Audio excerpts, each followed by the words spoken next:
매체란 정보를 시공간적으로 이동시키는 수단을 말한다. 19세기에는 책과 신문, 잡지 등의 인쇄 매체가 20세 초반 중반에는 라디오와 텔레비전 등의 방송 매체가 정보 전달의 중심 역할을 담당했다. 최근에는 기존의 매체들이 제공하였던 정보를 인터넷을 통해 가공, 전달, 소비하는 포괄적 융합 매체가 등장하였는데 이것을 뉴미디어라고 말한다. 뉴미디어는 이미 우리의 일상 속으로 깊숙이 들어와 있다. 많은 인쇄 매체가 인터넷 신문, 웹진, 전자책 등으로 대체되었으며 방송 매체는 인터넷과 연결된 맞춤형 누리 방송과 위성 방송 등으로 진화되었다. 또한 SNS, 블로그, UCC 등의 사회적 매체와 스마트폰이 정보 전달의 중심 매체가 되었다. 이러한 뉴미디어는 상호 작동화, 비동식화, 탈대중화, 능동화 등의 특징을 가진다. 먼저 뉴미디어는 송수신자 간 쌍방향 정보 교환을 가능하게 한다. 또한 정보 교환에서 송수신자가 동시에 참여하지 않고도 수신자가 원하는 시간에 정보를 볼 수 있게 한다. 그리고 대규모 집단에 획일적 메시지를 전달하는 방식에서 벗어나 특정 대상과 특정 정보를 상호 교환할 수 있게 하고 이용자가 더욱 능동적으로 활동할 수 있게 한다. 뉴미디어의 발달로 정보의 공급자와 소비자 간 경계가 허물어졌다.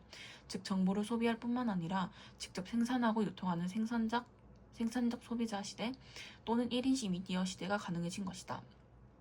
그렇다면 정보를 생산하고 동시에 유통하는, 소비하는 주체인 현대인에게 요구되는 매체 윤리에는 어떤 게 있을까? 먼저 개인정보를 신중하게 다뤄야 한다. 위 신문기사의 사례처럼 뉴미디어를 통한 개인정보의 공개는 사람들의 알 권리를 충족시킬 수 있지만 한편으로는 인격권의 침해로 이어질 수 있다. 여기서 알 권리란 사람들이 정보를 자유롭게 알 수 있는 권리를 말한다. 인격권이란 인간의 존엄성에 바탕을 둔 사적 권리로 인격적 이익을 기본 내용으로 하며 그 주체만이 행사할 수 있는 권리다. 사람들의 알 권리와 개인의 인격권은 둘 다 기본적으로 우리에게 보장되어야 할 중요한 권리다. 이런 점을 인식하여 서로의 권리를 침해하지 않도록 개인정보는 신중하게 다뤄줘야 한다. 또한 표현의 자유에는 한계가 있다는 걸 인식해야 한다. 뉴미디어는 개인적인 생각을 자유롭게 표현할 수 있는 소통의 장이 될 수 있지만 다수에게 영향을 끼칠 수 있는 공적인 영역이다. 따라서 뉴미디어 상에서의 표현의 자유는 타인의 권리를 침해하지 않고 사회 질서 및 공공복리를 침해하지 않는 범위에서 허용되어야 한다. 그리고 표절을 하지 말아야 한다.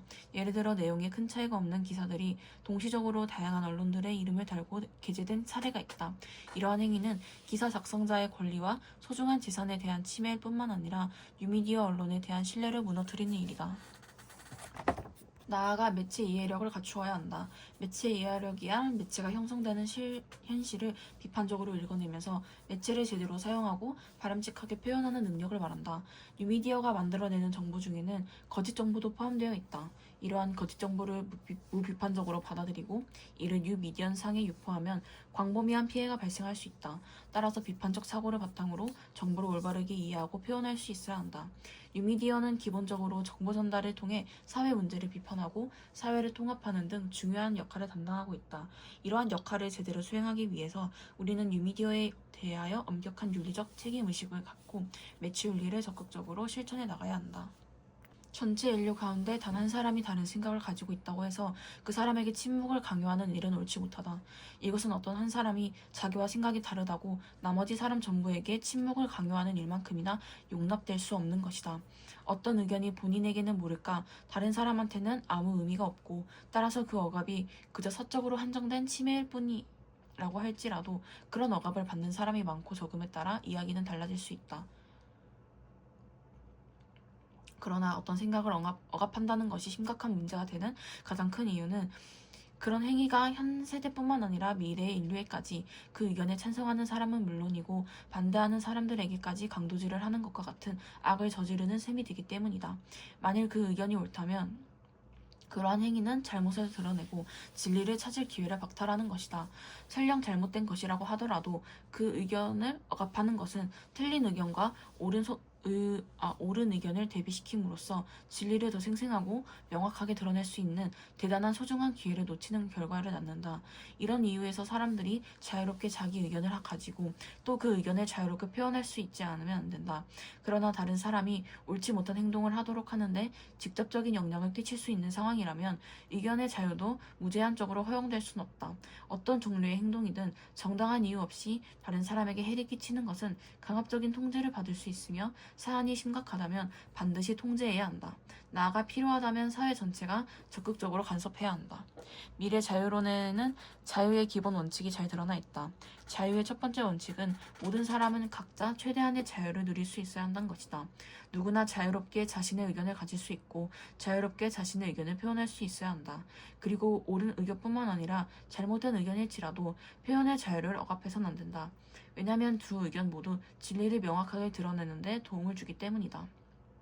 자유의 두 번째 원칙은 개인의 자유가 다른 사람에게 해를 끼칠 때에는 제한될 수 있다는 것이다. 따라서 사회는 한 개인이 타인에게 위해를 가하면 표현의 자유를 통제할 수 있고 그런 행위를 한 개인은 사회적 법적 처벌을 감수하여야 한다.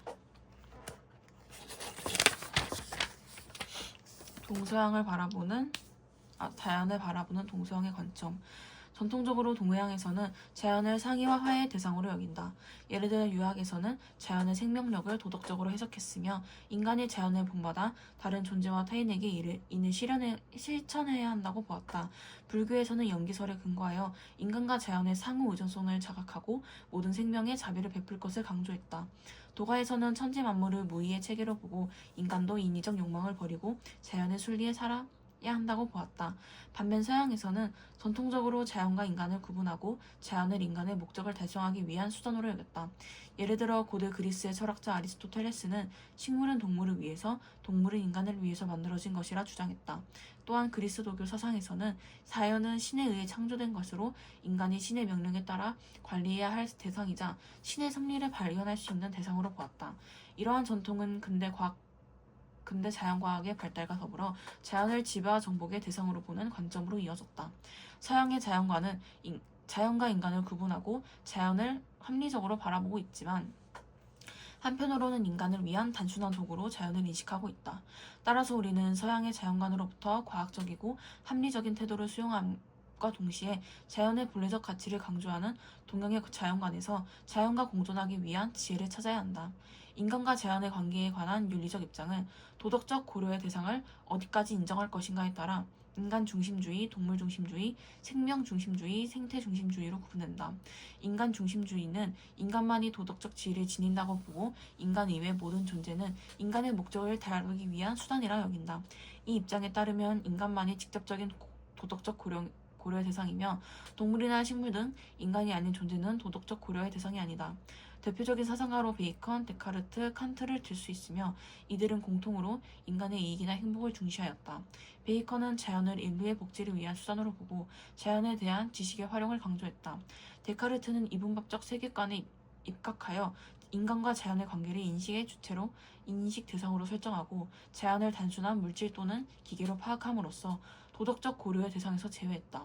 칸트 역시 이성적 존재만을 자율적으로 행동하는 도덕적 주체가 될 수 있다 강조하면서 인간의 도덕적 지위를 인정한 반면 자연의 도덕적 지위를 부정했다.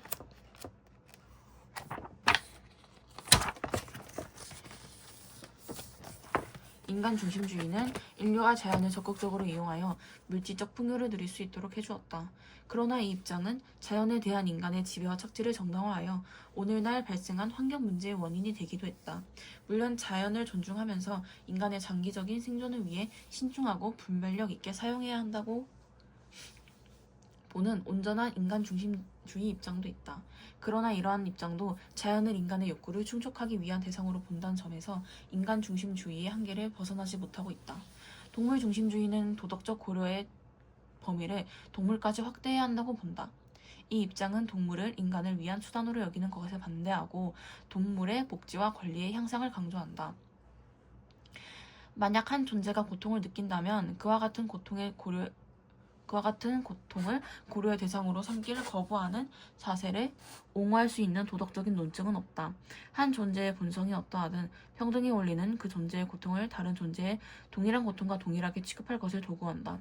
따라서 쾌고 감수 능력은 다른 존재의 이익에 관심을 가질 여부를 판가름하는 유일한 경위가 된다.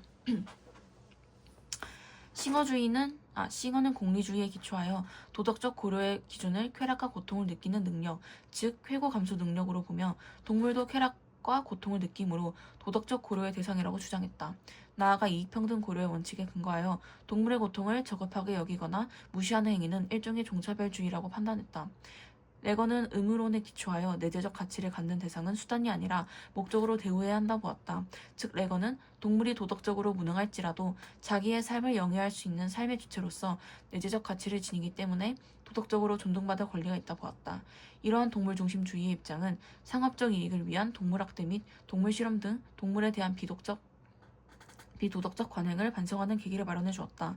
그러나 인간과 동물의 이익이 충돌할 때 현실적인 대안을 제공하기 어려움뿐만 아니라 고통을 느끼지 못하는 동물과 식물, 생태계 전체에 대한 고려가 미흡하다는 한계를 갖고 있다. 생명중심주의는 모든 생명체는 그 자체로서 가치를 지니므로 도덕적 고려의 범위를 모든 생명체로 확대해야 한다 본다. 이러한 생명중심주의는 도덕적 지위를 갖는 기준을 생명으로 보며 모든 생명체에 대한 도덕적 고려를 강조한다는 특징이 있다. 대표적인 사상가로 생명에 대한 외경을 강조한 슈바이처와 생명의 목적성을 강조한 테일러가 있다. 슈바이처는 모든 생명은 살고자 하는 의지를 지니고 있으며 그 자체로 신성하다는 생명 외경을 강조했다. 따라서 생명을 고양하는 것은 선이고 생명을 훼손하는 것은 악이며 불가피하게 다른 생명을 해쳐야 돼도 생명을 함부로 죽여서는 안 된다며 그에 대한 도덕적 책임을 자각해야 한다고 보았다. 테일러는 모든 생명체는 의식의 여부에 상관없이 자기 보존과 행복이라는 목적을 지향하는 목적론적 삶의 중심으로 보았다. 다시 말해 모든 생명체는 자신의 고유한 방식으로 자신의 선을 추구해야 한다는 점에서 인격체와 다름없는 내재적 존엄성을 지니므로 도덕적으로 고려해야 된다는 것이다. 이와 같은 생명중심주의는 도덕적 고려의 범위를 생명체에까지 확대하여 모든 생명의 소중함을 일깨웠다. 그러나 생태계 전체를 고려한 것은 아니므로 오늘날의 환경 문제를 극복하는 데 한계를 지니고 있다.